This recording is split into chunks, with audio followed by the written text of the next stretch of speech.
Bonjour à tous. Dans cette vidéo, nous allons faire quelques exercices sur les adresses IP. Tout d'abord, l'adresse IP est l'adresse qui permet d'identifier chaque hôte d'un réseau. Elle est composée de 4 octets séparés par des points.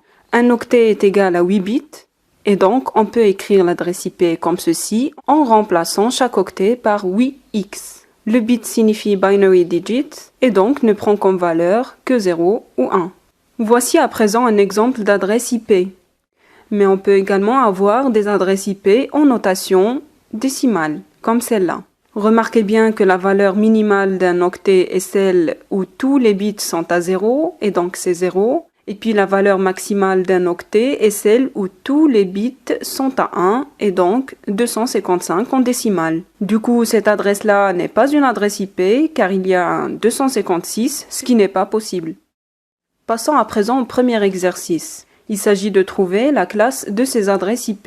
Et voici un petit rappel sur les classes d'adresses IP. Il y a 5 classes A, B, C, D et E. Pour trouver la classe d'une adresse IP donnée en format binaire, on peut passer par cette colonne. Si le tout premier bit du premier octet est égal à 0, l'adresse appartient à la classe A. Et donc on peut déduire facilement que la troisième adresse vérifie bien cette règle. Pour la classe B, on doit nécessairement avoir dans les deux premiers bits la valeur 1 suivie par 0.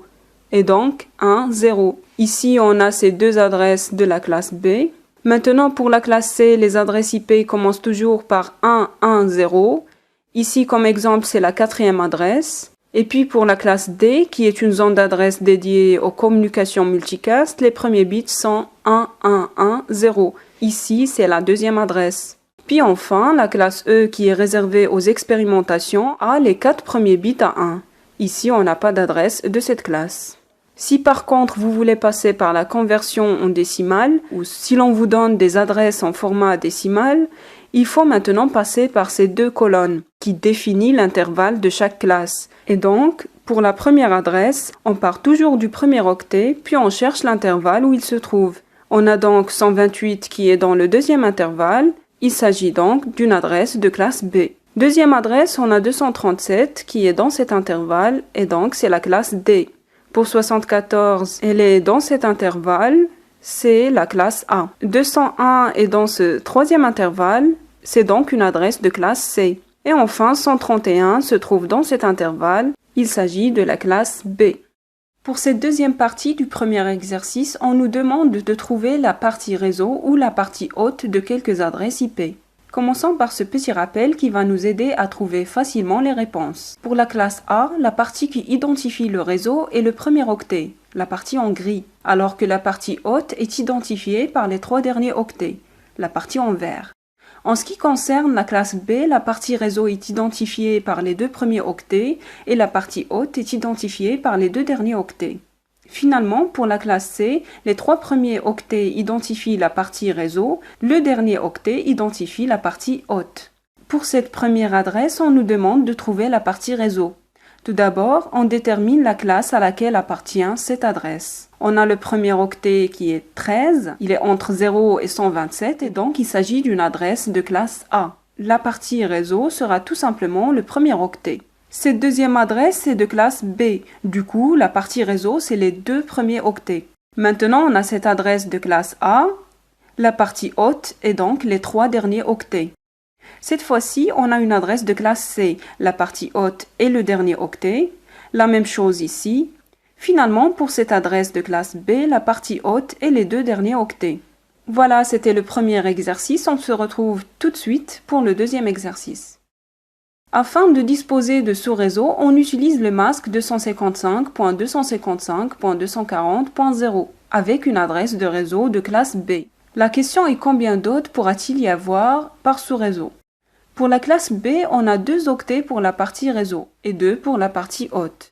Quand on met les bits de partie réseau à 1 et les bits de la partie hôte à 0, on aura le masque sous-réseau par défaut de la classe B, qui est 255.255.0.0. Dans cet exercice, le masque n'est pas celui par défaut, et donc le réseau initial est découpé en sous-réseaux. On va faire les calculs sur les 2 derniers octets pour avoir le nombre d'hôtes par sous-réseau. On a donc 240.0 On le convertit en binaire, ça donne 4140.80. Cette représentation binaire nous permet facilement de trouver la nouvelle partie haute. C'est en fait la partie où les bits ont comme valeur 0. Et donc ici, nous avons 12 bits pour la partie haute. Du coup, le nombre d'hôtes est 2 à la puissance 12 moins 2, qui est égal à 4094 hôtes. Pourquoi moins 2? Parce qu'en fait, on exclut deux adresses, l'adresse réseau et l'adresse de diffusion ou broadcast, pour n'avoir que les adresses utilisables par les machines. Deuxième question, quel est le nombre de sous-réseaux disponibles? C'est simple, maintenant on va prendre la partie où les bits sont à 1. Ici on a 4 bits qui serviront d'identifiant des sous-réseaux et donc le nombre de sous-réseaux disponibles est 2 à la puissance 4 qui est égal à 16 sous-réseaux. Maintenant on a un réseau avec un masque 255.255.255.224. On doit trouver le nombre de machines pour un tel réseau. Rappelez-vous, pour la classe C, on a les 3 premiers octets qui identifient la partie réseau et le dernier octet, c'est la partie haute. Et donc, si on met les bits des 3 premiers octets à 1 et les bits du dernier octet à 0, on aura le masque de sous-réseau par défaut de la classe C, qui est égal à 255.255.255.0. Alors, dans cette question, on va s'intéresser au dernier octet. On a 224 qui est égal en binaire à 3150. Pour trouver le nombre de machines, on détermine le nombre de bits à 0. Ici, on a 5 bits à 0. Et donc, le nombre de machines est 2 à la puissance 5 moins 2 qui est égal à 30. Ceci dit, les 3 bits à 1 permettront d'identifier les sous-réseaux. Passons à la question 3. Un réseau a comme adresse 180.35.128.0.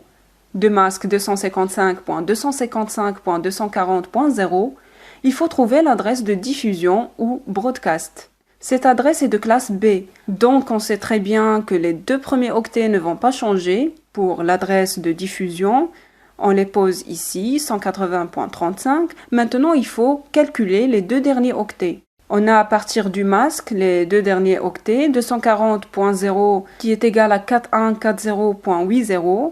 Et les 2 derniers octets de l'adresse fournie, 128.0, est égal à 170.80. Pour trouver l'adresse de diffusion, on garde les bits correspondant au bit A1 du masque et donc ici, on va garder les 4 premiers bits 1, 0, 0, 0. Puis les 12 bits qui restent, qui sont à 0 dans le masque sous réseau, on va les mettre tous à 1. On convertit le résultat en décimale, ça nous donne les 2 derniers octets, 143.255, qu'on va ajouter ici pour ainsi avoir l'adresse de diffusion finale, 180.35.143.255. On a maintenant une machine dont l'adresse IP est 150.56.188.80 et se trouve dans un réseau dont le masque est 255.255.240.0. Quelle est l'adresse du réseau? L'adresse qu'on a est une adresse de classe B, donc on va conserver les 2 premiers octets de l'adresse pour le résultat. Et on va faire nos calculs pour trouver les 2 derniers octets. On prend les 2 derniers octets du masque sous réseau, 240.0, qui est égal en binaire à 4140.80, et les 2 derniers octets de l'adresse fournie, 188.80, qui est égal à 104100.010140. Pour trouver l'adresse du réseau, on garde les bits de l'adresse correspondant aux bits qui ont comme valeur 1 dans le masque. Ici, il s'agit de 4 bits, donc on pose 1, 0, 1, 1, puis le reste, on le met à 0. Donc les 12 bits qui restent seront des 0. On peut avoir le même résultat en faisant un et logique entre les 2 valeurs. On convertit le résultat en décimale, ça donne les 2 derniers octets qu'on cherche. On va les ajouter ici pour avoir l'adresse finale du réseau, qui est donc 150.56.176.0. Dernière question de l'exercice 2. On découpe un réseau dont le masque est 255.255.224.0 en 8 sous-réseaux. Il faut trouver le nouveau masque. On doit chercher tout d'abord la puissance de 2 qui est supérieure ou égale à 8. On a 8 égale 2 à la puissance 3. Donc on aura 3 bits qui s'ajouteront à la partie réseau du masque. On prend les 2 derniers octets. 224.0 égale en binaire à 3150.80. Et directement après le dernier 1 du masque, On va remplacer 3 bits qui sont égales à 0 par des 1, ce qui donne 6100.80. On convertit ceci en décimales et ça donne le nouveau masque 255.255.252.0. On passe à l'instant à l'exercice 3. Une entreprise veut utiliser l'adresse réseau 192.168.90.0 pour 4 sous-réseaux. Le nombre d'hôtes par sous-réseau étant de 25, quel masque de sous-réseau va-t-on utiliser pour résoudre ce problème? On a une adresse de classe C, donc le masque sous-réseau va sûrement être comme ceci, 255.255.255. Le dernier octet, et donc on doit chercher ce dernier octet. Tout d'abord, on doit trouver la puissance de 2 qui est supérieure ou égale à 25. C'est 2 à la puissance 5 qui est égale à 32. Ce qui nous permet de déduire qu'il nous faut 5 bits pour la partie haute. Et donc, les 5 derniers bits de l'octet qu'on cherche seront à 0. Puis, les 3 bits qui restent, on les met à 1 pour servir comme identifiant de la partie réseau. Et donc, on aura 8 sous-réseaux. Ceci est égal à 224. Et donc, on a le dernier octet qu'on ajoute ici pour ainsi avoir le masque sous-réseau que l'on va utiliser. 255.255.255.224.